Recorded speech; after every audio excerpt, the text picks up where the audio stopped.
Padlock. Padlock. Silsilak. Padlock. Hindi na natin padlock.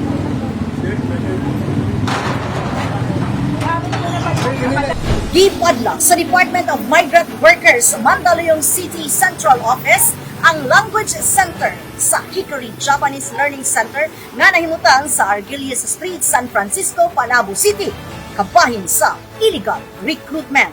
Matud pa sa Department of Migrant Workers nga ang maong tutorial center wala kini mga lisensya o dokumento nga magpamatuod nga sila adunay permiso nga mag-refer og mga trabahante ngadto sa nasod sa Japan. Doon na naghimo nga mga lakang ang opisina sa Public Employment Service Office dinhi sa syudad sa Panabo.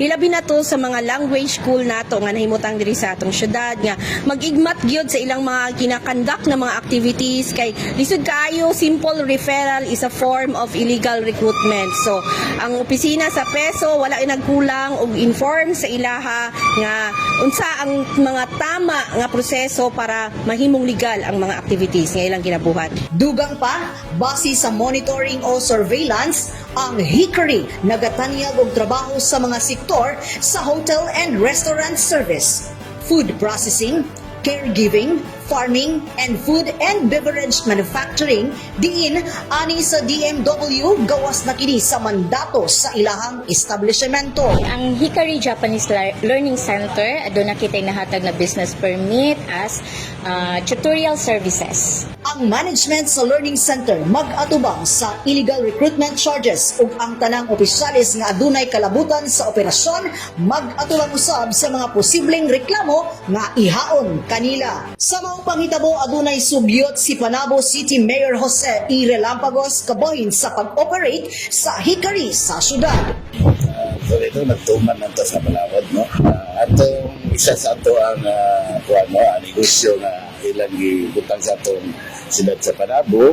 Actually, magatabang sa atong mga igsoon na taga Panabo. Pero namagoy mga violation kay wala man sila mag-comply ilang dokumento, no? Para matuan sila sa maligal. Karon, kamugin panahon niya, kung nasyonal na ginagawa, imalok na na-day sila recruitment na wala day sila dokumento.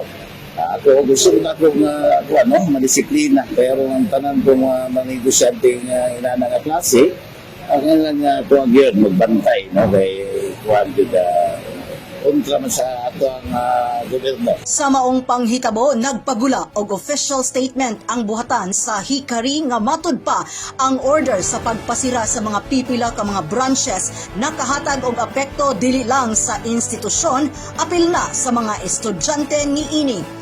Gimo na karon sa Hickory ang mga lakang aron masulbad ang isyu. Sa pagkakaron, sirado ang Hickory samtang ilang pang giatubang ang mga reklamo batok kanila. Kauban sa kamera si Louie Panagsagan ug Aljon Castilla. Kini si Dali Amag nga gikan sa City Information Office and Broadcast Services alang sa Frontline News Panabo. Importante, inform.